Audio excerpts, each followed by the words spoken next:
and welcome to the NBA Daily for Monday, February 23rd. I am Zena, joined by Baraheni, and today we're going to be talking a little bit about what happened over the weekend with Cleveland and OKC. OKC showcasing their system and how it works, and we're also going to get into the Knicks finding their way back against the Rockets, the Warriors surprising the Nuggets at home, and there's a bit of the big injury down in Phoenix. Let's get into it.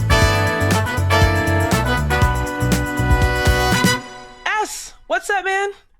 Hello. Hi, Zena. How's it going? How was your weekend? It was great. It feels a little empty out here without Dave starting our week right now. He is taking some much deserved time off. Yeah. And, I will say he is missing out because this is a good time to watch some NBA basketball. Some good games. I was going to say, it's right after the All-Star break. People are feeling like, all right, we're trying to make the play or the push for the playoffs. And we're going to talk to Andrew Schlecht about the big game that was on Sunday, Cleveland versus OKC. But before we get into that, let's go ahead and talk about the big game that was at night, the Lakers and Celtics. Speaking of trying to make a push for the playoffs, we know the Celtics have been in great position in the East in terms of just the way they're playing, their system, they're winning games, they're playing great offense, defense. Jaylen Brown is making that MVP case. The way this game was publicized was like, it's historic. It's going to be the big matchup. The Lakers, Celtics, it's massive. Yeah. And Pat Riley was getting a statue. Like, this was huge. And somehow the game ended with a score of 111-89. And no. I don't want to say that it was the Celtics' amazing defense. It was more just a lackadaisical effort on the Lakers' part. Yeah, it felt like they were all too focused on the Pat Riley induction, statue situation going on at halftime. I don't know. Maybe they had the TV on. JJ Redick wasn't doing the adjustments that he might usually do. I don't know what it was. You're right. It looked like the Lakers were sleepwalking. And truthfully, the Celtics took complete advantage. I thought the combination of Jaylen Brown, Derek White, and Payton Pritchard completely outplayed the Lakers trio. Like mollywop them in terms of effectiveness, in terms of getting to their spots, getting to their shots. And ultimately, like, you look at up and down this box score, Payton Pritchard took 14 shots and he scored 30 points, right? That is efficient offense. Jaylen Brown, he didn't have that much of an efficient night, right? 28 shots, but he ended up with 32 points. He found a way to get involved in this game. I think overall, the Celtics, and it's funny because they played a team like the Lakers where the Lakers like to get up a lot of threes. The Lakers like to try and be this offensive-oriented team that wins on the margins. And oh, by the way, the Celtics do the exact same thing, but they just do it much, much better. I was going to say 10 times better. The execution is just so much sharper on the Celtics side. Payton Pritchard, 6 of 9 from the floor. And he was cooking. Okay, he was cooking people. He was cooking, period. You don't typically see LA cheering for the opposite side, all right, the opposing player. But the way that he was just crossing up Austin Reeves, step backs. Yeah. Now, he did have some push-offs, don't get me wrong. But it was a show. And I think Payton Pritchard was doing it to get the respect that he deserves. Let's remember that when Jaylen Brown wasn't in to start the season, Payton Pritchard and Derek White were the ones carrying the load. And that's when we got to see not only the two of them, but also Nehemiah Keita step up, who also played incredibly well, targeting Deandre Ayton. Ayton looked like you could switch their careers in the moment against, like, who's the vet here? Who's been in the league? Who knows how to play in the gaps and play off the pick and roll? Keita was phenomenal at that. And they targeted Ayton a lot. Yeah. They targeted Luka a lot. And this is the case with the Lakers, who are, a bottom 10 defense this season. Against the best offenses, they just, one, don't know how to score as efficiently as they're used to. And two, they can't defend. That's the big issue for this team heading into the postseason. If you're going up against a really, really good offense, how are you going to get stops? There's too much pressure on a Marcus Smart, on a Jake LaRavia, even guys like Rui Hachimura and Jared Vanderbilt, who I think are like fine wing defenders to get stops. And LeBron looks human. As much as I love like seeing him do his thing at this age. Tonight he looked human. There were moments when Keita blocked him on like transition layups. It seemed like he was just playing it's fine to be human at 40 years old. That was Zena. to say. He looked his age. And it's all good. You're not going to be superhuman every night. But when you're not, you got to be able to have the supporting cast to step up. And unfortunately, that did not happen for the Lakers. They end up losing that game 111-89. But I'm going to tell you who did step up. Okay. It was those Warriors out in the Bay. Because no Stephen Curry, no Kristaps Porzingis. Draymond was on the list to start the game and then sat with a back injury. Yeah. Of course, they haven't had Jimmy Butler in a while. They haven't had Seth Curry to start or play just yet. They had 9 available players. And they found a way to beat the Denver Nuggets 128-117. Yes, Jokic played. Yes, Jamal Murray played. Jokic had a triple-double.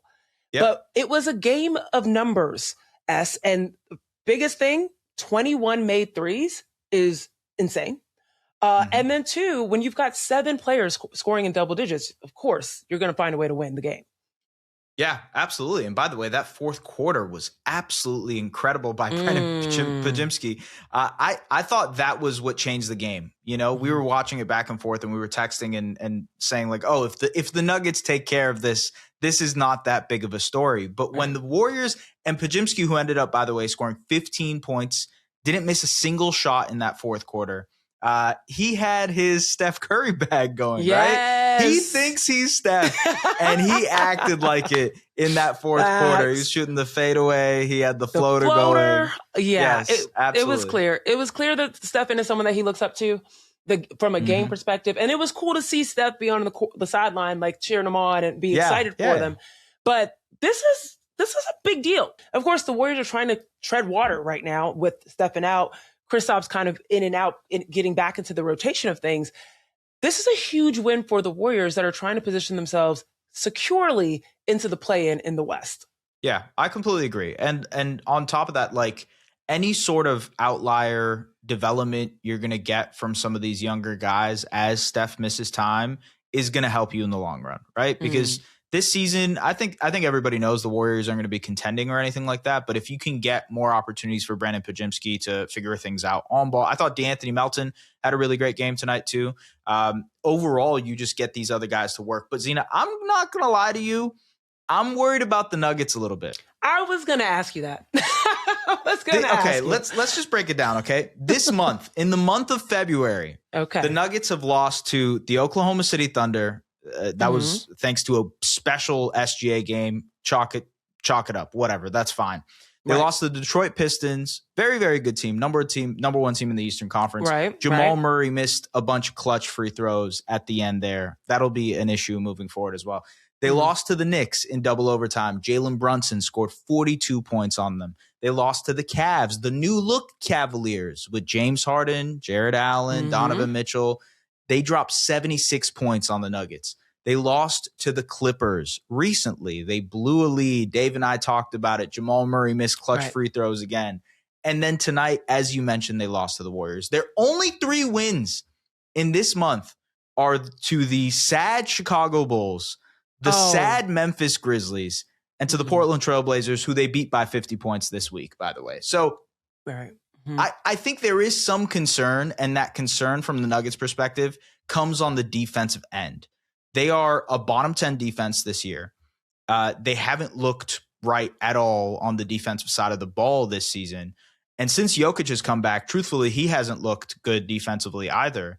And you start to obviously see how important Aaron Gordon is to everything. Yes. But on top of it, just like, how much do I trust this team to figure it out over the next 6 or 7 weeks before the playoffs? Because no NBA champion is going to be 24th on defense and try to win games. I don't care how good you are offensively. You have to be able to stop the ball. Nuggets have not been able to do that. It's so crazy that you're saying this because it's a perfect transition to the last game I want to talk about very quickly. But before we get there, I do want to say the Nuggets are beating the teams that they're supposed to beat. And, you know, we're not trying to give out participation trophies, but yes, it is important to be able to do that. Competing, taking the Knicks to double overtime, you might look at the Knicks and say, is this a contending team? Is this a team that you should be going into double overtime against? Like, yeah, I think they are. I think they're competitive, on certain nights. So, I mean, I'll give the Nuggets credit for that. I'll also give Jokic a lot of credit in the sense that he ain't never really been that good at defense anyways. It has been the Christian Browns of the world, even, Aaron Gordon of the world that have kind of covered things up for him. So Cam Johnson too. Johnson now. Yeah, exactly. So I just feel like he is a person, similar to what you said about the Lakers, he wins on the margins because of what he provides offensively. The team's going to have to step up from a defensive perspective. And another team that's going to have to step up from the defensive perspective, particularly in the fourth quarters, the Rockets. The Rockets, who were able to come back from a 13-point deficit against the Knicks to take the lead, feel comfortable, putting up crazy shots. I mean, just playing incredibly great basketball. And then somehow had a fourth quarter meltdown, had like 9 turnovers in the fourth quarter after having been almost flawless through the first 3 quarters, and were not able to find any offense. They fell. And Jalen Brunson woke up, took over that game, and Knicks got the win. Yeah, I love seeing the compilations of comebacks, because you can hear MSG start to just bubble with anticipation. And so when Jose Alvarado is hitting the shots, when Jalen Brunson is getting to any spot he wants and he's scoring, the energy is palpable. And by the way, the Knicks really needed that win after getting smoked the other day by the Pistons. It was like you have to answer in a way that is defiant. And I really, really like that from the Knicks perspective. It's like we needed a win. We figured it out. From the Rockets perspective, though, my God, how can you be worse as a clutch offense than last season with Kevin Durant on your roster? They were 18th in clutch offense last year. They're 22nd this year. If you go up and down their fourth quarter box score, Amen Thompson played 9 minutes, took 0 shots. Dorian Finney-Smith played 10 minutes. He was a -16 in 10 minutes. He clearly has not worked out as a signing for the Rockets. And then obviously there's so much reliance on Kevin Durant and Alperen Şengün to create everything, but there's just not enough shot making around them to make any of it make sense. I don't know what the answers are. I'm not necessarily sure the answers are on the roster, but if you get yourself into close games with the Rockets, the chances are you're going to beat them at this point. Yeah, especially if you get them to the fourth quarter after they think that they've cruised. They've won the game. It is a great question to continually ask. Is it the Rockets falling apart, or is it opponents beating them? And this is chicken or the egg with this team. But in this case, the Knicks beat them. Jalen Brunson took over, being able to will his team. And I'll give Karl Anthony Towns a lot of credit. He looked really good in that game, being able to shoot from outside, but also utilizing his size inside. On the other side of this break, we got to talk about Cleveland OKC. They had me up early on a Sunday morning, but it was worth the wait. We'll talk to Andrew right after this.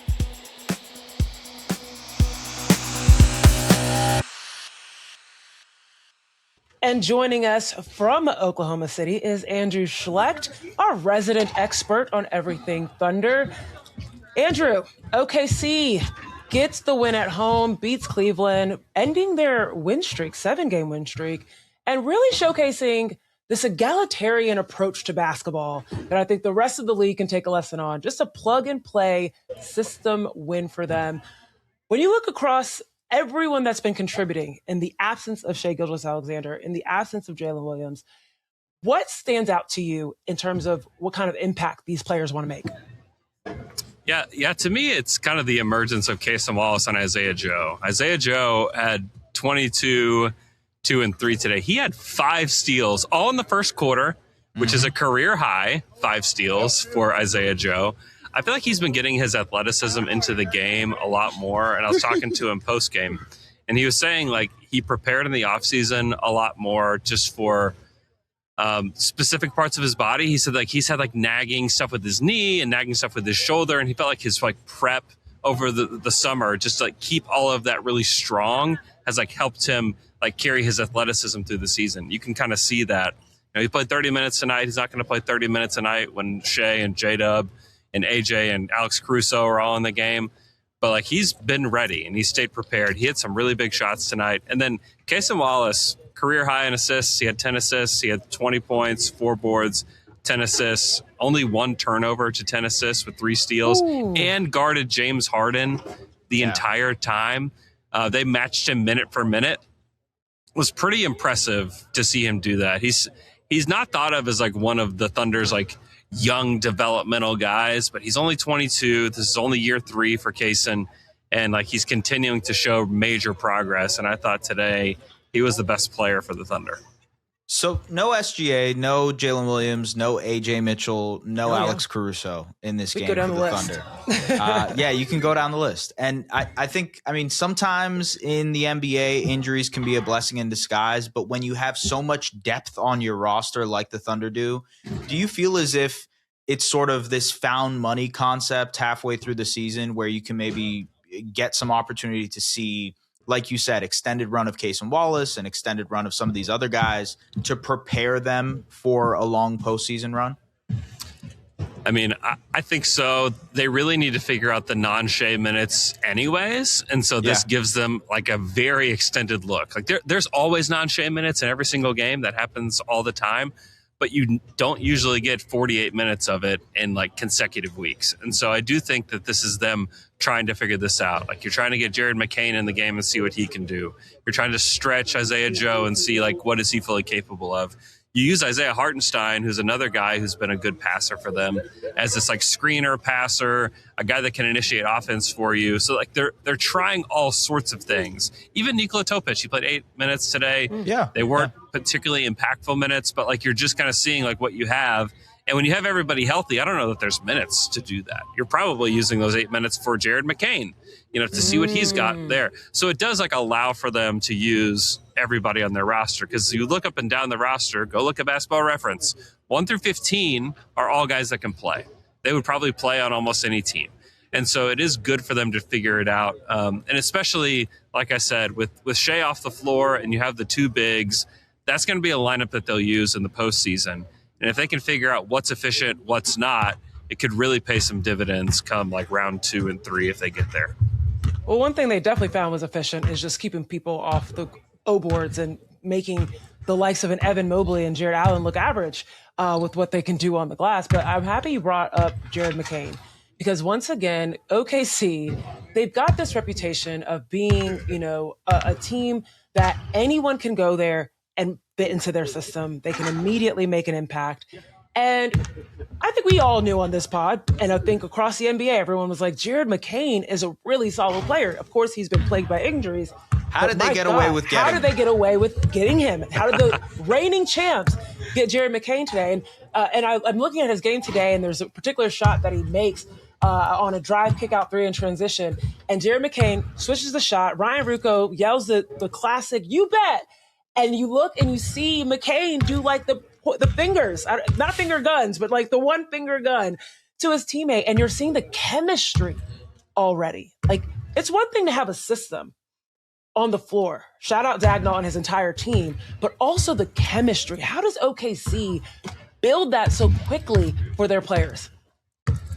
Some of it is that they have a type and they have a personality type that fits in well. I mean, and there was no question that Jared McCain was going to fit with the personality of the locker room. I mean, I talked to guys just a few days after the trade, and they were like, oh, yeah, like he fits in here well.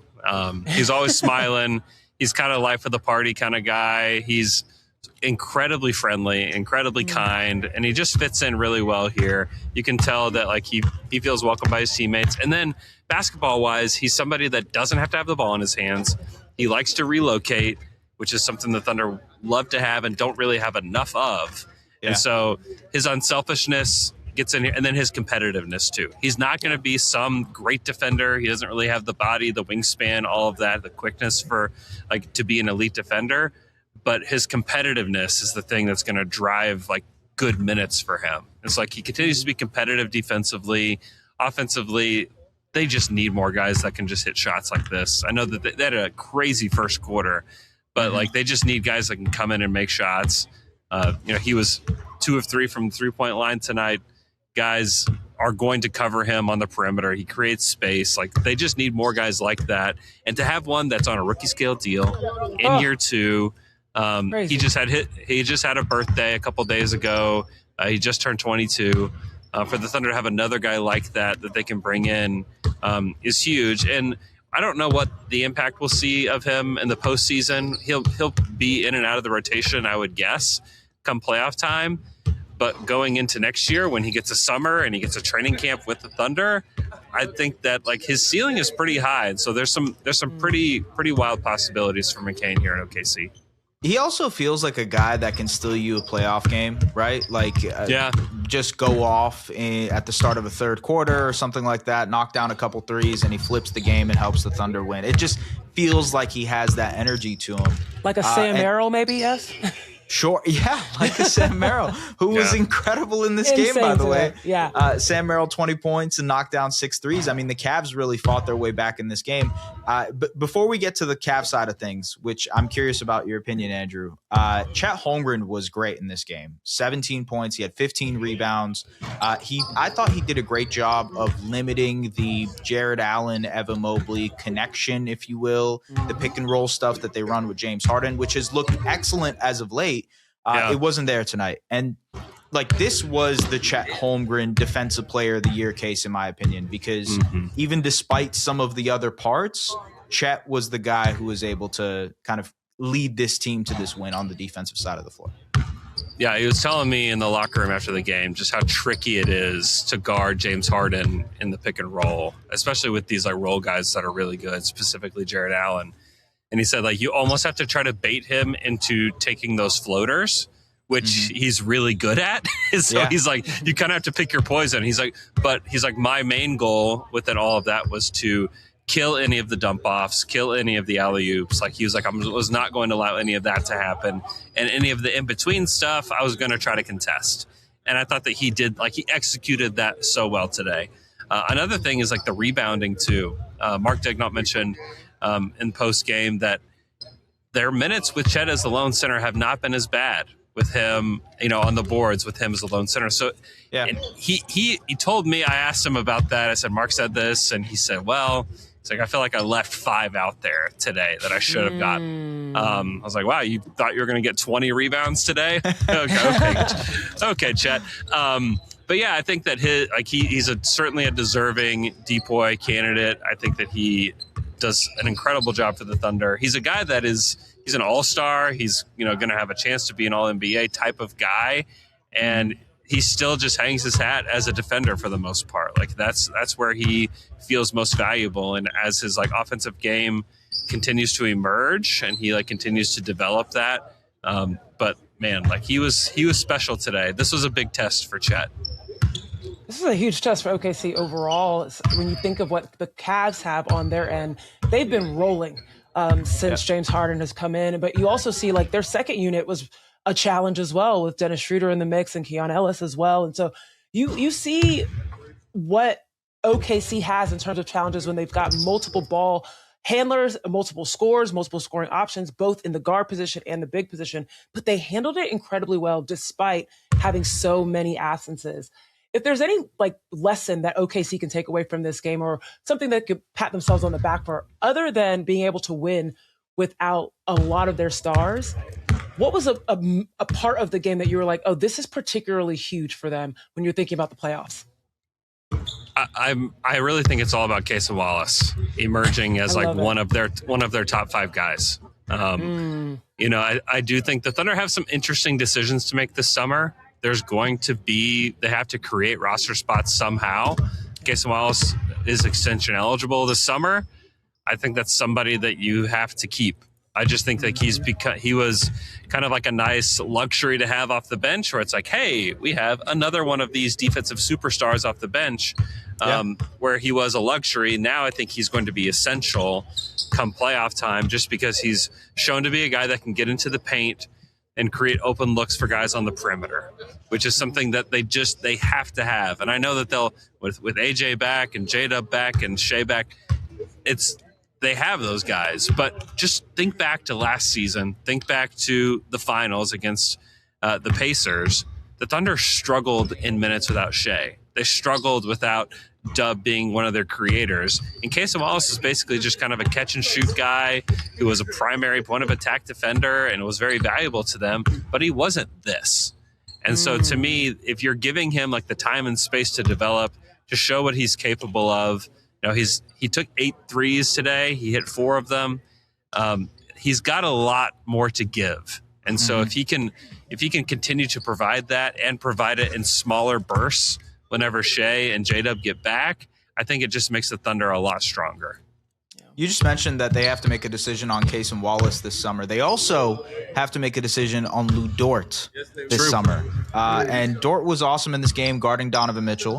At the same time, you were telling us pre-recording a funny story about how the Thunder decided who was guarding Donovan Mitchell tonight. Yeah, Mark Daigneault was asked about this by my guy Joe Masato. Just like, how did you decide who was going to guard who? And they voted in their coaching staff meeting who was going to guard Donovan Mitchell, and they voted 6-5 on who that Dort was going to guard Donovan. And I thought it was very interesting. I even asked some of the players in the locker room, like, is that the way you would have voted? And they said, no, I would not have voted that way. Wow. They would have voted Dort on Harden, which makes more sense. We've seen a lot of that. That is how Dort got his career started, was playing for the Thunder, guarding James Harden in the bubble against the Houston Rockets. Yeah. And so like, I probably would have voted that way too. He mentioned, a couple of their coaches like that were like the deciding votes in this one. It was a really cool anecdote. Proves it is absolutely true. And it's just funny that that's how they decided that. But I mean, the real kind of answer to that question is like, who should guard who? There's not really a bad answer here, guys. Yeah. Like you have 2 of the best, guard defenders in the league. I think it would have been just fine the other way around. But I think it is interesting that they had 11 of their coaches vote on who they thought should be the primary defender. And they matched them minute for minute. Like I was sitting right here, right by Coach Daigneault the whole game, and got to hear him when you saw James Harden get up. It's Queso, get off the bench and run down. When it's Donovan getting up, it's like Lou. Whenever Donovan sits, Lou goes to sit. And so like they matched them minute for minute in this one. No wasted energy. No wasted energy. Yeah. So I love especially without Caruso, who's like another option for those guys. Like you really need to like decide what you're going to do there. And it proved to be pretty effective. Kept them to 20 points across, Donovan and James Harden, and of course Sam Merrill as well. But it was really the story being able, as you pointed out, to completely shut down that Evan Mobley, Jared Allen post connection that we know has been working. I mean, we saw Jared Allen the other night drop 40 points against Portland. We've seen him consistently in the last 7 games, 20 or more plus double-digit rebounds. He's been really excellent for them, but they have something, Andrew. The Cavs have something, and I want to know, after seeing what you saw today, do you believe in them? Yeah, I believe in them as like an Eastern Conference contender for sure. I think like they have the talent. They just have. They also have a lot of guys who have a lot of questions to answer come playoff time. And they almost maybe have too many of those guys when you look at James Harden, Donovan Mitchell, Evan Mobley, Jared Allen. Their top 4 guys are all guys that have had like really severe criticism come playoff time. I think it's a lot. Some of the Harden criticism. You know what? I have a video coming out about James Harden on The Athletic. Actually, some of it is a little overblown. I will say. There are some bad moments. I don't dispute that, but some of it is overblown. I'm looking forward to that. Yeah, just put it out there. Anyways, do you think that is the be all and end all for this Cavs team? It's like how they put it all together in the final 2-3 weeks, 2-3 months really before the playoffs. Yeah, some of it is too that I really like the supporting cast they have. I think like adding Keon Ellis is a really big deal. Dennis Schroeder is always going to provide fire for you. I think Sam Merrill, Jalen Tyson are like really solid guys off the bench. The saving grace for the Cavs is that they're in the Eastern Conference, and there's not outside of the Detroit Pistons, there's not a dominant team in the East. And so like we thought there would be more than one dominant team in the Eastern Conference this year. There's not. It's Detroit, and then it's kind of everybody else. And so they could certainly get to the East Finals, and then if they have made that much progress to get to the Eastern Conference Finals, is it crazy that they make the finals and beat a really young Detroit team who hasn't been there yet? It's not crazy. I would not bet on it. I've seen a lot of these guys time and time again. Maybe they combine all of like the bad juju together and it just like explodes into greatness. I don't know. But listen, it's gonna be an uphill battle for them. Like it just is. That just sounds like an anime episode come to life. So, ooh, that's a good idea. You know what I mean? Anime reference. I love that. Okay. I visually saw it all come together. Yeah, a little fusion dance of all their bad luck. You know, something like that. Why not? Well, we appreciate you, Andrew, as always, giving us the breakdown on OKC. I would say go read him. No, go listen to him. He's on the pod, obviously, the Slam Jam on Saturdays. But we appreciate you as always. As Baraheni, thank you for joining me. It was Zena, Keita. This has been the NBA Daily. Thanks for hanging out with us.